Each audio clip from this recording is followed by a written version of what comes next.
I don't have to meet somebody anywhere I don't want to meet them, because at the end of the day, if I don't receive whatever they're giving me, I don't have to. And there's nothing wrong with that. It's good to do things in groups because they'll hold you accountable. It's the same with these TikToks and stuff. The money's coming, but it's coming fast. And just as quick as it comes, they spend it. So it'd be interesting to see the world in 30 years. The best way to do anything, see any kind of group, is you have to take some inventory every once in a while. One of the things I learned is relationships are like dig into them, because that's all we have. Like money don't matter, jobs don't matter. How much weight we lose sometimes don't matter. But this that we have right here with us matters so much. Come out to play. Oh yeah. Here we are again, ladies and gentlemen, another Wednesday, June 25th, 2025. I'm your host of the number one show on 7:30 on Wednesdays, YouTube, Facebook, Apple, Spotify, all the different places we put it. Rebrand this podcast. What's up, y'all? How are y'all? Hey. What's up, everybody? How y'all doing? That little music you're listening to is in the background. It's one of my favorites. It's the Bee Gees. So right now, you should be dancing because you're listening to the Rebrand This podcast. All right, before we get the show started tonight, we're talking about do something. Get up. In fact, we want y'all to get up and just enjoy the show tonight and talk back to us. Get your cell phone, get your keyboard, type in some comments. We have Damon Howell on the show. It's going to be very exciting. But before we get to Dave, what's up, Yashika? How you doing? Oh, I get to go first. I'm doing, I haven't been doing well the last couple of weeks, y'all. I will talk about it some other time because I'm not able to talk about it now. But I'm doing good now. My kids got home. My kids have been in Nairobi, Kenya for the last little over 2 weeks. They got home this morning. I'm excited. All right now. Nice. I'm even wearing some of my new merch. Oh, I can hear the drums in the background. Yeah, we up here. What's up, Helen? How you doing? I'm doing good. Happy Wednesday, you guys. Happy to be here. Good show. Ready for the show? Ready for the show. Get up and do something. What up, Ace? How you doing this week, brother? Hey, you took a little enthusiasm out when you Yeah, I didn't know see what you changed. Yeah. Hey, you see good. Helen. Hey, what's up, Ace? How you doing, brother? I'm doing fine, I guess. I was doing good until you hollered at me. So I'm good. I'm making it. All right. Before we go to Dame, Helen, I don't know if you told us, but go ahead and tell them where they can reach you in other places. Right. So I have my own podcast, Honestly Helen, on most streaming platforms, Spotify, Apple, Pandora, iHeart, all the good things. Check it out. Honestly Helen, spelled with one L. All right. And last but not least, ladies and gentlemen, we have our special guest for the night. You have seen him in a whole lot of different places, but if you haven't seen him anywhere else, you've seen him on Tags with Trina, Train, and Dane, probably about 15 years ago, because he used to be the co-host of the number one podcast at that time, we had Nikki Giovanni, we had, who all did we have on this show? Wow. We had George Wallace, believe it or not, on this show. Malcolm Jamal Warner, all these great stars. And of course, that show was called Tags with Trina, Train, and Dame. And ladies and gentlemen, right here next to me, we have Aces upline from Kappa Alpha Psi fraternity, Damon Howell. Put your hands together, ladies and gentlemen. What's happening, everybody? Thank y'all for having me, man. I'm excited to be on here. I'm ready to do something. Let's get to it, man. Let's get to it. That was one of the best openings I've ever got in my life, man. So I hope somebody recorded that. Hey, we did. Yeah. We got everything recorded. That's good, Dickie. That's good. You know how like you used to put on your voicemail, like when people would call, I'm gonna take that and I'm gonna put that on my voicemail all the time. That's good. Original. Yeah, this Dane. Check this out. Yeah. Okay. All right, y'all. Let's go to the comments before we get the show started. Tyrone Cook, what's up, my main man? He gave us 3 roses and a thumbs what's up. happening? Kate Hemp is back. I love you. Corey Jackson, ladies and gentlemen, thank you for coming back. I think she missed last week. My Aunt Nelda is watching right now, y'all. What's up? How you doing, my auntie, my beautiful auntie, and then we have Kiki Washington. What's up, Kiki? What's happening now? All right, y'all. So we have that's Yashika's sister. That's a big sister. All right, y'all. So we have a wonderful show tonight. We'll talk about do something. We have Damon Howell on the show, as we said. And Dame has this initiative. I don't know what we want to call it. Maybe a new business. As you can see on this T-shirt, it says "Do Something." First of all, we want to get to how he spells it: D-O and then the S-U-M and then T-H-I-N, right, with the arrow. So, Dame, we're going to talk about these T-shirts later on. We want to get some. But first of all, tell us, Dame, who you are and tell us how you got to this Do Something. Well, my name is Damian Howell, and I just started this, man, just one day, just got up and decided to do something. I mean, no pun intended.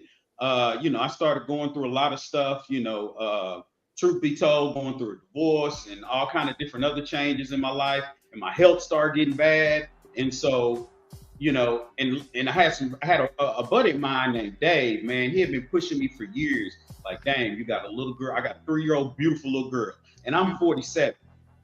48, excuse me. Damn. And I'm like, I gotta live to see till she grow up, you know what I'm saying? And things started becoming concerning. And so he had been pushing me like, man, you gotta get on your health, dog. You gotta get on your health. And when things started transpiring the way they did here of late, I just said, I just woke up one morning and was like, I'm literally gonna do something. I'm gonna do something about my health. I'm gonna do something about my education. Everything I had been worrying about, I was gonna do something about it. I believe that, you can have all the faith in the world, but if you don't get out there and do no work, man, it ain't gonna prosper for you. It ain't gonna work. So, like I said, man, I really just decided to do something, man. And so about the videos, dog, the funny thing about the videos, man, I was not it's funny. It's great how the way God works, man, because I had not intended to be like motivating anybody or inspiring anybody. That was truly not my goal. My goal was posting videos every day was to keep me motivated. Because if I got my thought process was, if I get up here and talk shit, it's gonna hold me accountable. Meaning that people gonna see that and they'll be like, if I miss a day or miss 2 days or go post a video and then go a week and don't have no more videos, people gonna say, oh, you full of it, or where's the videos, or whatever the case may be. So I did that to hold myself accountable. And if you look at some of my earliest videos, I'm talking to myself. I'm like, don't be a bee. I'm talking to me. You know what I'm saying? And my captions would be like message to myself. And then things started moving, man. Like Tasha Cobb Leonard said, things started moving and people started reaching out to me and, providing tons of encouragement, man. I've got so much encouragement and support from friends, family, Facebook friends, social media friends, people that I don't know that well, to be honest with you. And I just kept the train rolling, man. And then eventually it became a passion of mine. And I prayed that the Lord give me a palate to have a passion for fitness and get my health in order. And he provided that for me, man. And so since then, I wake up every morning, man, and I'm like, what am I going to do today? Now, I ain't going to sit up here and lie. I ain't no personal trainer. I ain't no, fitness guru or nothing like that, man. I'm just a brother that got tired of being fat. And so, like I said, I just did something, man. And, and then it, like I said, it grew and it grew. And I just decided to, well, if this is how the Lord going to use me, then I'm gonna roll with it. I feel like it fits my personality. Everything that you see is raw and uncut. I don't script nothing. It's just whatever I feel like talking about or whatever I feel like saying, I'm gonna say. And it's touched people, man. And I'm thankful for that, man. So yeah, I really enjoy this space that I'm in. I'm praying that it's gonna grow. And if I can be perfectly honest, I don't know exactly where I'm taking it to. I'm just moving. And I feel like miracles don't happen, man. That's a good Sounds good to me, man. That's real good. That's real motivational. I think when you and I were on the phone the other day, we were talking and you said, man, it's not just about weight loss. It's about getting up and doing a whole lot more than that. So we want to talk a little bit more about that. But I'm going to throw out there to you and the rest of the panel. I want to ask this question, y'all. So you're talking about do something, Dane. And let's start with Yashika first. What's harder, accomplishing a mental goal like your passion, your businesses, reading a book, etc., or a physical goal like weight loss, yard work, doing a project around the house? What do you think is actually harder, more difficult? For me, I think it's a more physical goal. And I haven't, Anthony and Ace, y'all ain't know, but I've been on a health journey too. I've lost 23 pounds as of today. Ooh, she's doing something. Today, I'm 23 pounds down. No, nobody said anything, but that's okay. Dang, you wouldn't know, so I don't blame you. Yeah, everybody knows. Damn. But with saying that, that to me seems harder because especially if you're doing it by yourself, so you don't have an accountability partner, you don't have anybody really pushing you, so you left to your own devices, right? And sometimes you have to encourage yourself, right? So you have to be the one to get up, like you said, and go for a walk. I don't want to go for a walk. I have rheumatoid arthritis, my body aches, but I still have to get up. I have to go for a walk. And so it's to me, it's tougher because I have to push myself. I have to watch what I eat. Like I'm very strict on what I eat, really, and drink and what I drink and making sure I stay with my goals because, like he said, he made the videos for himself to hold himself accountable because really it's only you. You only know if you're doing good or if you're not because you can tell people whatever, but you know if you're doing good or if you're not. So to me, it's physical. Yeah. Because I own the business too. And if I had to pick, I would pick physical. So, Sheik, I have a question for you, if you don't mind. How long did it take you for you to? Because I'm sure you said it to yourself many a times, but how long did it take you to take action, to actually take action? It was kind of like similar to you because I have an 8-year-old and I have an 11-year-old and I'm single mom. Not really, but because my co-parent is amazing, but I got labs and I'm a nurse. So as soon as I read those labs, I'm like, done. I got to make changes because, things don't get better. If you don't do better, things get worse as you continue, things fester. So for me, as soon as I saw those labs, I'm a nurse. I know better, right? So I know what I'm looking at and I know if it's going to be, how things look. And so I just made a decision that very day. It's been about 8 weeks since I've lost 23 pounds. Yeah. Good for you. Good for you. Congratulations on that. Keep going, Mama. Yeah. Helen, what about you? I think mine is mental. I think it's very easy to talk yourself out of things. I think it's very easy to find reasons not to do something. And I think one of the biggest mental accomplishments that I always think of recently is the power to just be honest about why I don't want to do something.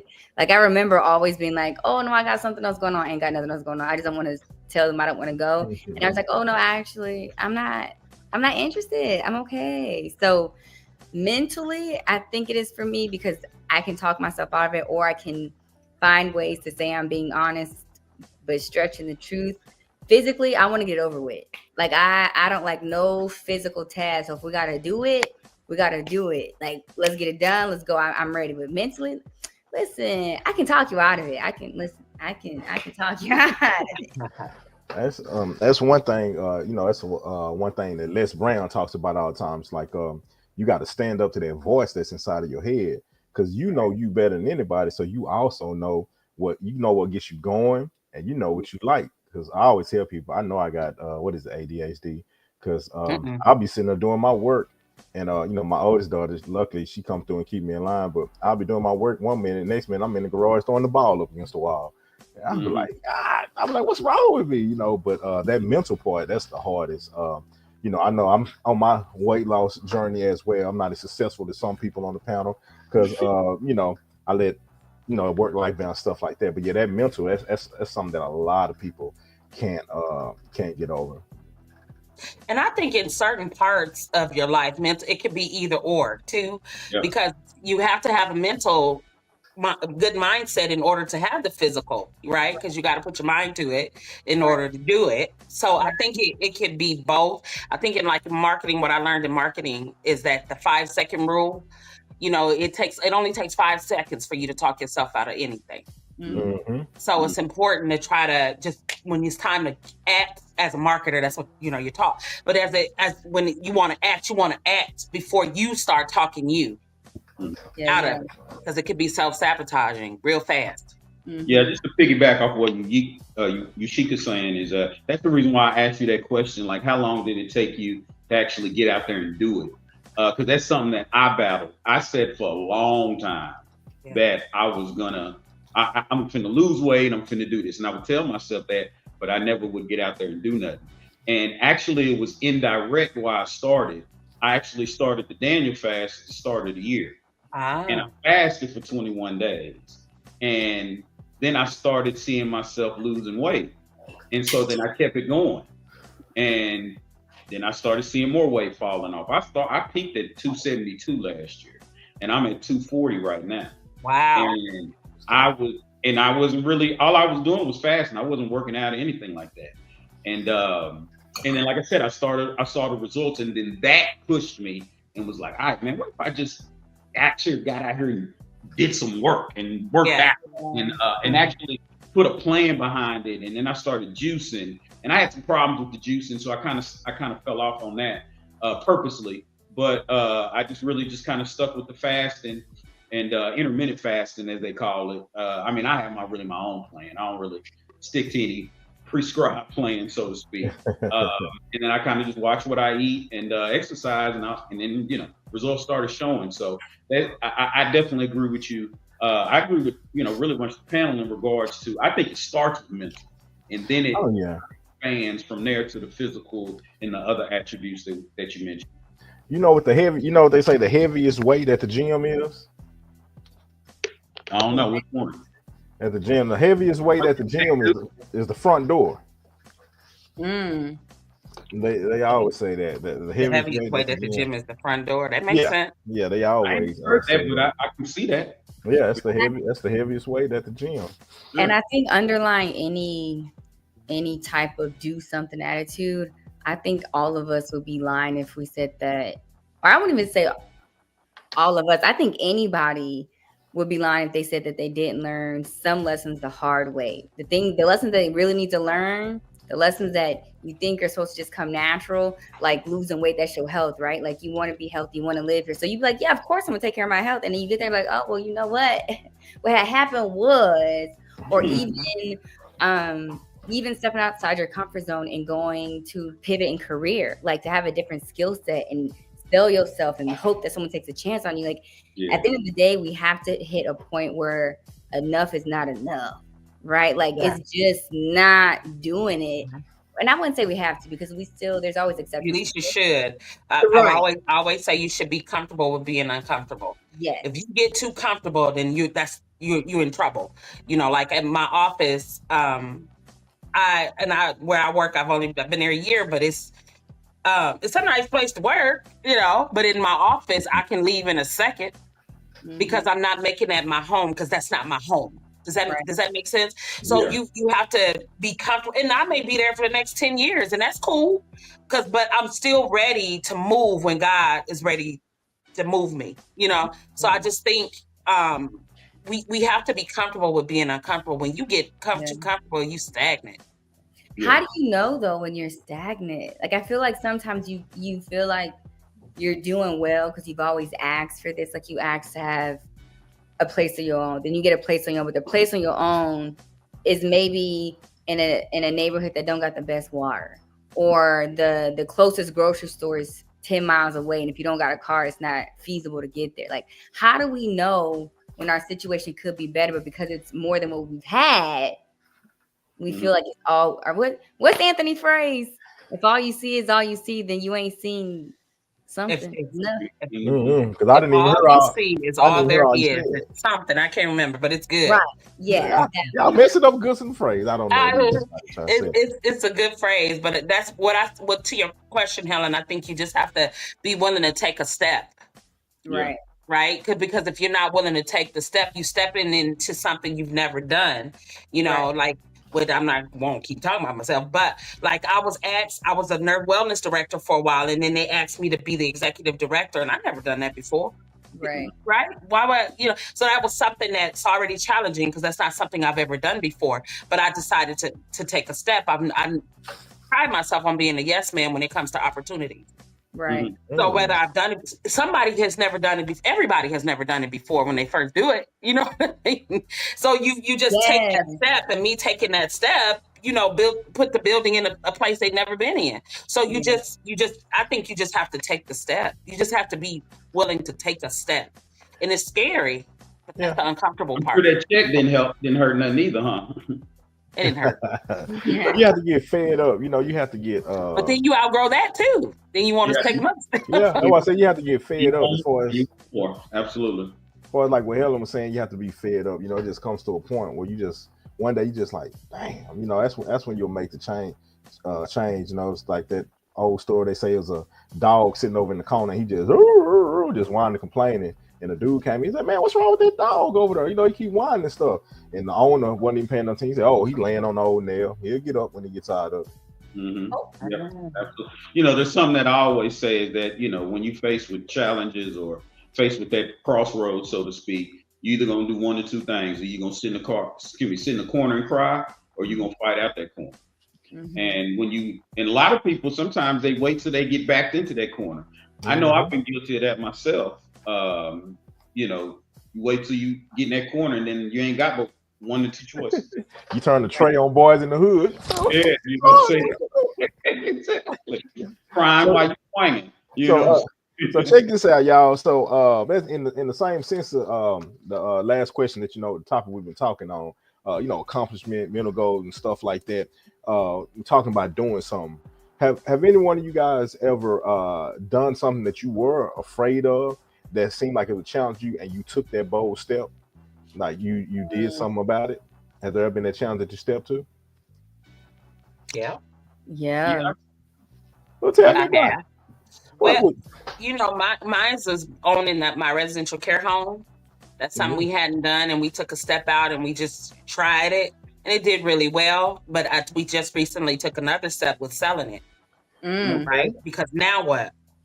You have to sold it, and what do you do now? And so there's other steps that we're taking to try to build from that to this, because it's time to take a step. I think it's important that we know I'm not perfect, so don't y'all get the wrong idea about me. Don't get the wrong idea about me, because I'm not perfect, but I think you just have to try to take steps.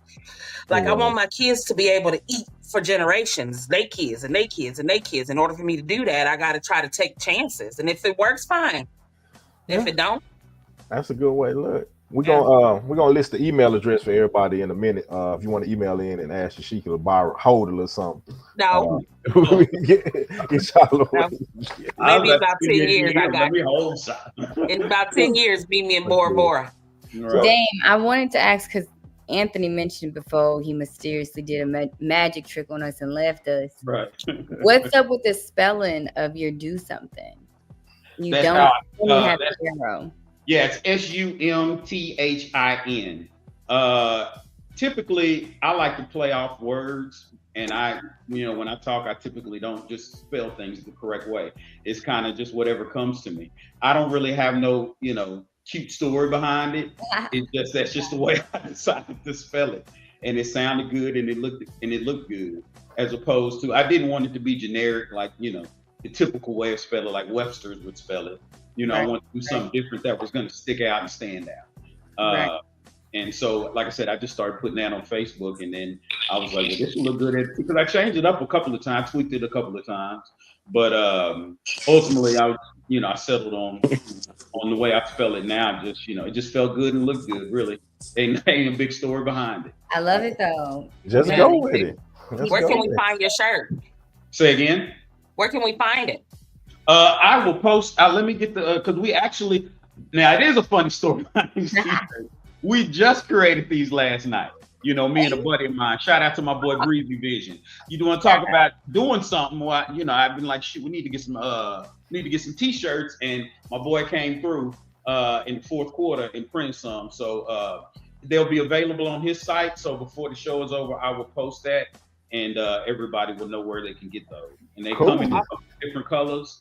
So we really ain't just sold on one color. I'm just rocking the orange, but we got some red and black. My boy gonna make some white, black, and red, and we just some blue and white.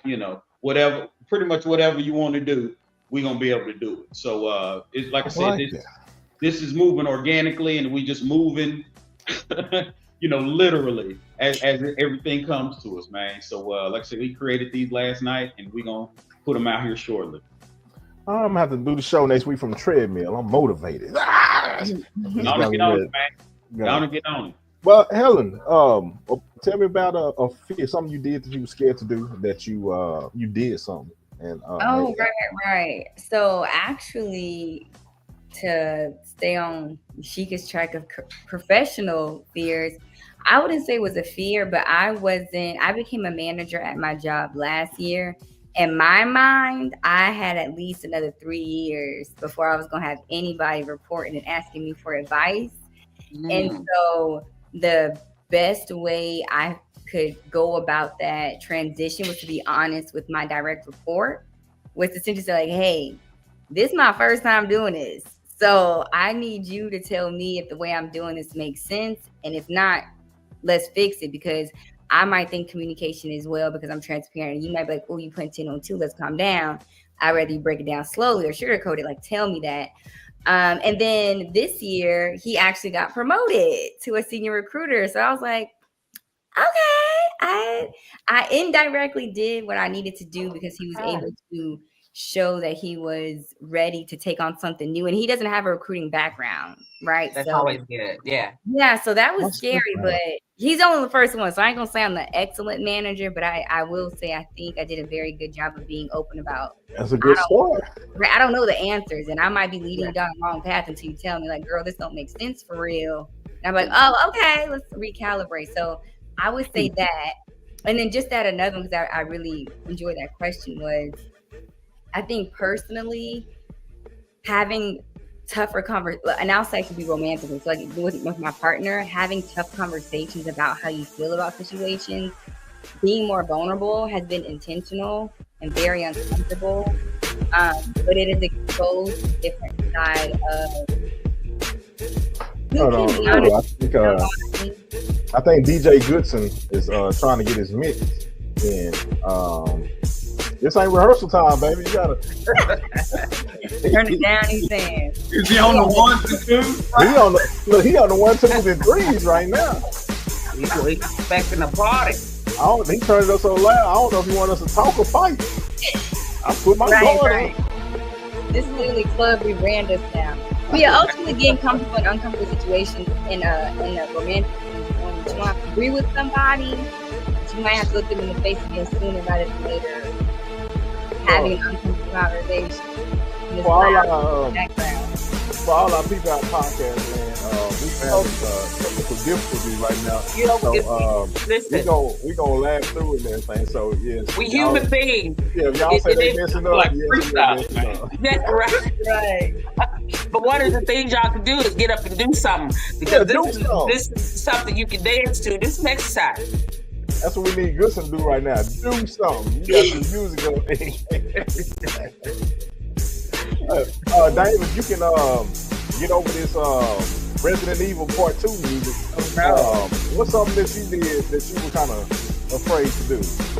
Man, I'm just trying to trump everybody, but I got a couple of them and going back and forth in my head about it. I would say the first one is similar to Helen Utica.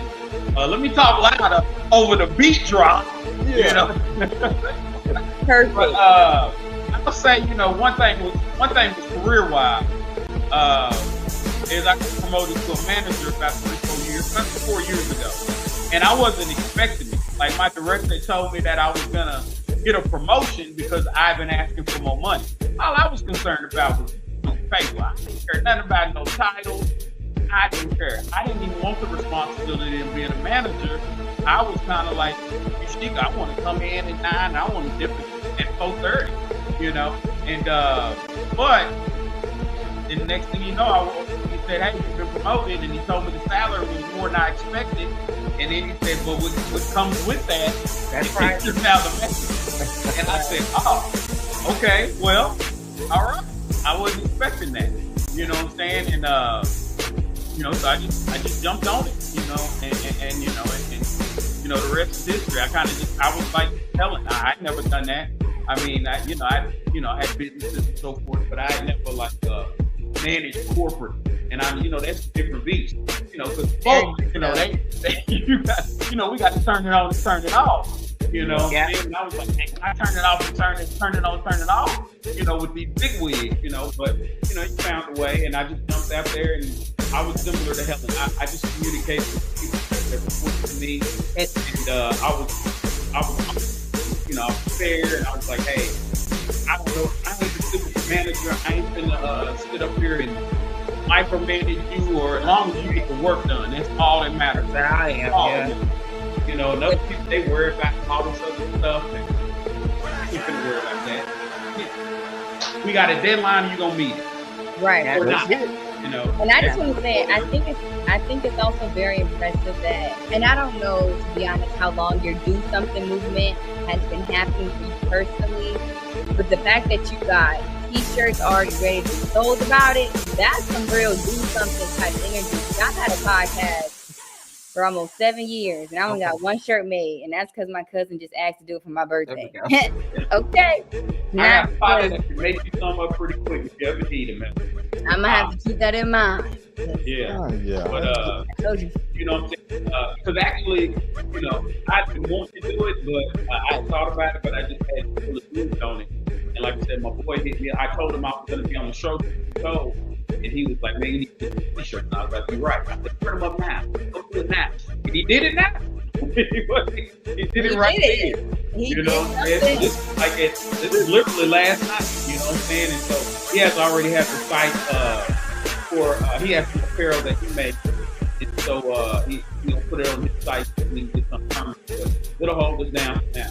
Well, we'll post them when we get our technical difficulties under control. We'll actually post that site on the banner, thing like that. Right now, we're trying to get this David Banner remix under control. Right. I thought we was in the clear, but evidently it was just the break. We came right back. Not an intermission. Oh man, Yeah. You gotta love it. And nothing about it. Knowing Goodson, I don't know if I can say this is an accident or he playing too much. No, well, I don't know either. But that's either or. My thing that I feared that I had to overcome year before last, I was actually in a play, a live stage play. And that was a real big step because, you know, it's like you don't get any second takes or anything like that. You know, you gotta learn your lines and you gotta bring it. Yeah. And I took on the challenge and we were pretty successful with the play. But you know, that was one of the moments where I had to be like, wow. Had you ever acted before? You know, just like lying when you get in trouble at school and stuff like that, but nothing professional. Right, nothing professional. Yeah. So let me ask you an honest question, only because I've been in a couple of plays, and this happened to me on plenty of occasions. Did you ever get your lines and wing it? You know what? No, I was so focused and honed in that I was on it though. But I did at a certain point. I got so comfortable, I was able to just kind of loosen up and bring it a little bit. But I had a serious role, but I guess I got so comfortable. The crowd was like laughing. You know. I was like, I ain't trying to be funny, but oh well. Yeah. Yeah, I remember, man, I was in a play, man, and I don't know why, dog, but it was a scene, the lights were shining right on my face, and I started looking into the crowd, and I forgot my line. And I just had to wing it. You just had to do. Yeah. Sometimes you gotta go look at yourself and go, I'm ready to relinquish this. I'm one of them people, hey, you gotta give a man a day in court. The underlining of all of it is authenticity, right? She's making them money, so they gonna put the camera on her because she is paid. I think the prize is the other person.